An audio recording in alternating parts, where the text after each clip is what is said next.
안녕하세요. 한국사 문동균입니다. 자, 이번에는 14번째 주제고요. 바로 고구려의 발전입니다. 삼국의 기틀과 발전 파트 좀 어려워하시는데 정리하는 스킬을 좀 하나 알려드리면요. 일단 무조건 왕들을 하나하나 해서 몇 년 이게 중요한 게 아니에요. 이쪽에서 중요한 건요. 누가 중앙집권 고대국가 기틀을 다졌는지, 그리고 전성기는 누가 있는지. 그래서 정리하실 때 항상 요 기준에 맞춰서 보시는 게 좋고요. 자, 2세기, 3세기, 4세기가 고구려 백제 신라 순으로 기틀을 다진 시기예요. 기틀을. 그 다음에 이어서 4세기, 5세기, 6세기가 삼국 간의 전성기 놀이가 이어지는 시간이에요. 그래서 이런 순서로 살펴보시고요. 이거에다가 지금 주제가 별도로 고구려의 발전이라는 주제가 들어간 이유가 고구려의 경우에는 중간에 스토리가 있기 때문에 추가적으로 조금 더 볼 내용이 있다는 거예요. 왜냐하면 이 나라는 중앙집권 기틀을 제일 먼저 다졌음에도 불구하고 전성기가 조금 늦었거든요. 그게 중간에 위기 상황이 있어서 그렇고 그거를 좀 봐야 됩니다. 네, 그래서 지금 주제가 바로 고구려의 발전 주제예요. 자, 그래서 고구려의 경우에는 우리가 2세기부터 한번 보면요. 2세기, 3세기, 4세기. 자, 2세기의 고구려 우리가 왕을 기억해야 되는 게 2세기에는 태조왕이라는 왕이 있어요. 태조왕. 이분이 이제 중앙집권 국가의 기틀을 다진 사람인데요. 업적은 교재는 154페이지 보시면 되고요. 태조왕. 태조왕의 업적은 게르부 고씨가 독점을 하게 된다. 왕을. 그 또 하나는 계속 괴롭히던 옥저를 정복한다는 게 특징이고요. 그 다음에 2세기에 한 명이 더 있는데 그 밑에 있는 사람이 누구냐면 고국천왕이라는 사람이죠. 고국천왕의 경우에는 부족적인 오부를 행정적인 오부로 개편했다. 이게 뭐냐면요. 부족적이다라는 게 이게 약간 독립적이다는 얘기예요. 근데 그게 행정적으로 개편됐다는 얘기는 왕 밑으로 하나로 편입됐다는 얘기죠.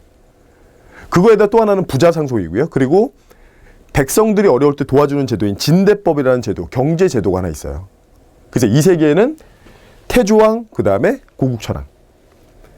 그 다음에 3세기에는 동천왕이라는 왕이 하나 있는데 이쪽은 시험 문제 지문으로 출제된 사례는 아직 없습니다. 약간 위기인데요.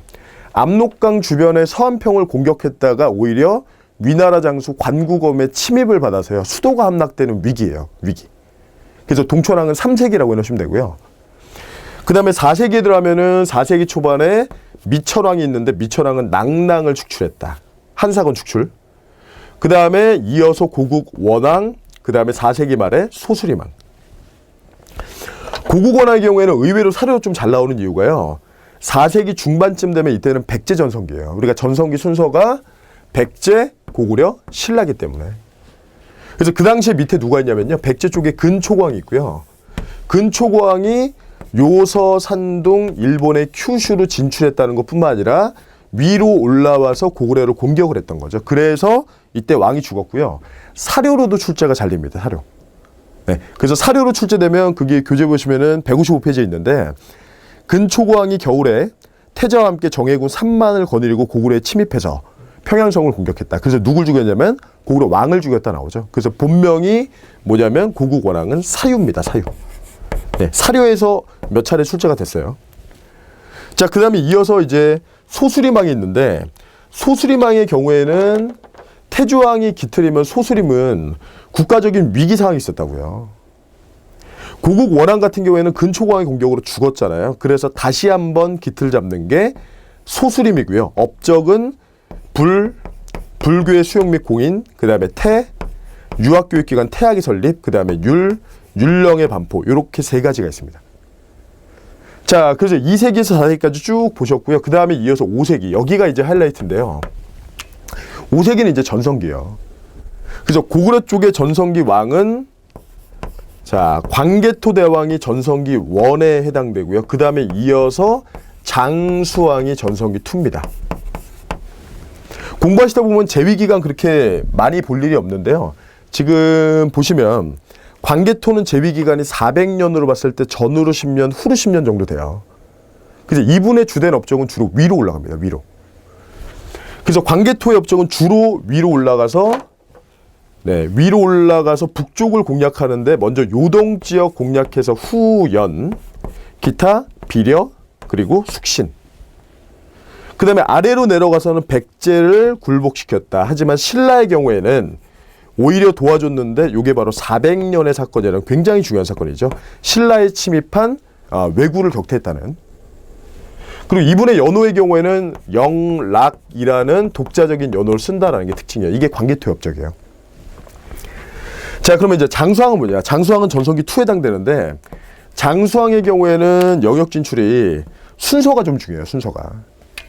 그래서 장수왕은 그 안에 순서가 필요한 사람이고 제가 정리하는 대로 좀 따라오세요. 여기는 1차적으로 뭘 하냐면요.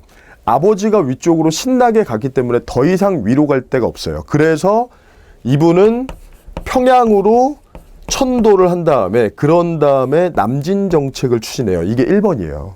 그래서 이것 때문에 밑에 있던 두 나라가 긴장을 한 거죠. 비유왕과 눌지마리깐. 그래서 낮에 동맹이 체결된다가 결과예요. 근데 낮에 동맹 체결해도 안 되는 게요. 장수왕은 이미 전성기예요. 그래서 그대로 밀고 가서 백제 수도를 함락시킵니다. 그때 죽었던 백제 왕이 누구냐면 계로왕이에요. 그럼 계로왕이 여기서 죽었으면은 수도를 뺏겼으니까 백제는 이제 웅진으로 천도해서 웅진의 역사가 또 시작되겠죠. 네, 그 다음에 이제 마지막 진출 방향은요. 저기 위쪽으로 올라가서 흥안령 일대 지두란 애들을 분할 점령했다라는 게 이게 장수왕의 업적이에요. 그래서 광개토 장수가 전성기 1, 2. 특히나 장수왕의 경우는 그 안에 업적 가운데 뭐가 필요하다, 순서가 중요하다라는 것까지 기억하시면 됩니다. 네, 그래서 여기까지가 이제 고구려 5세기 왕까지 업적이에요. 그래서 제가 얘기 드린 것처럼 2, 3, 4 기틀, 4, 5, 6 전성기 보시고요. 고구려는 별개로 2, 3, 4 어떻게 진행되는지 그 위기사항을 한번 살펴보셔야 돼요. 자, 그럼 이제 대표 문제를 한번 보도록 하겠습니다. 자, 대표 문제의 경우에는 제가 3번을 잡았는데요. 교재를 봤을 때는 157페이지고요. 네, 15년 서울시 구급 문제입니다. 사료는요, 특히나 죽은 왕들은 사료 되게 잘 나와요. 그래서 문제를 보시면 다음 글에 밑줄 칠 왕이 재위할 때 사실로 옳은 것을 고르면 왕이 군사 3만을 이끌고 백제에 침입해서 백제왕의 도 판성을 함락시켜서 백제왕 부여 경을 죽이고 남녀 8,000명을 사로잡아 돌아왔다. 자, 누가 죽었죠? 자, 죽은 사람 지금 2명 얘기했어요. 백제 전성기 근초광의 공격으로 왕이 죽었다. 사유, 이게 누구라고요? 고국 원왕. 근데 이 사료의 경우에는 고국 원왕은 시험 문제 낼 게 없잖아요. 죽었는데 뭘 내요? 그러니까 전성기인 누구를? 근초고왕 쪽을 내겠죠. 백제 쪽에. 근데 지금 나와 있는 사료는 뭐냐면요. 장수왕의 공격으로 한성이 함락되면서 계로왕이 죽었다고요. 이 계로왕의 본명이 부여 경이에요. 경. 그래서 지금 여기 등장하는 왕은요. 이 왕은 장수왕입니다. 장수왕. 자, 그럼 장수왕의 업적, 네, 옳은 것을 한번 모두 골라보면요. 백제가 국호를 남부로 고쳤다라고 하는데, 네, 요거는 6세기 백제 성왕 얘기라서 틀렸고요. X. 고구려가 도읍을 평양으로 옮겼다. 그렇죠? 요게 1번이죠. 그리고 평양천도했다라는 거 옆에다가 또 하나 써놓으세요. 평양천도하면서 남진을 하니까 밑에 있던 나라가 긴장을 하잖아요. 그래서 나타나는 게 뭐다? 비유왕과 눌지마리깐 간에 낮의 동맹이 체결된다는 거죠. 그 다음에 금관가야가 연맹을 주도했다라고 하는데 이거는 전기가 연맹이고요. 요 상황은 어디로 이어가야 되냐면 광개토대왕의 업적 가운데 400년의 사건이라는 게 있죠. 400년의 사건. 이 400년의 사건으로 금관가야가 공격받고 위축되면서 이제 주도권이 대가야로 넘어가는 그 중요한 사건이죠. 그래서 요거는 누구랑 관련되냐면 광개토의 400년의 사건과 관련됐죠. 그 다음에 밑에 보니까 신라와 백제가 친선 정책을 추진했다. 네, 그렇죠. 바로 결과가 되는 거죠. 그래서 정답은 뭐가 된다? 니은, 리을에서 3번으로 가주시면 되겠습니다. 그래서 대표왕인 장수왕이 업적이고요. 얘기 드린 대로 장수왕은 이게 시험 문제가 단계가 있는 거거든요. 그러니까 모든 거를 똑같은 강도로 하시면 안 돼요. 시험 문제에서 1단계는 전반적인 시기를 묻는 그리고 시대상을 묻는 문제예요. 시대상. 이거는 거의 한 국가의 시대 말에 해당돼요. 거의. 그 시대 전반적인 분위기를 묻는. 근데 두 번째 경우에는 왕대사를 묻는 거고 세 번째는 왕대사 가운데 그 안에 순서를 묻는 문제들이 있어요. 근데 지금 문제는요. 2세기, 6세기는 2번 단계인데 예외적으로 3번 단계 그 안에 순서까지 필요한 사람이 그게 장수왕이라는 거죠. 그렇죠? 그래서 장수왕의 평양천도 그것 때문에 뭐가 있었다? 낮의 동맹이 있었다. 그리고 사료는요. 한성 함락하면서 죽었던 계로왕의 사료를 낸 거죠. 그죠? 네, 그래서 고구려 쪽에 전성기 묻는 대표적인 문제가 되겠습니다. 네, 그래서 이렇게 해서 순서대로 해서요. 네, 고구려 전성기 내용까지 한번 살펴봤습니다.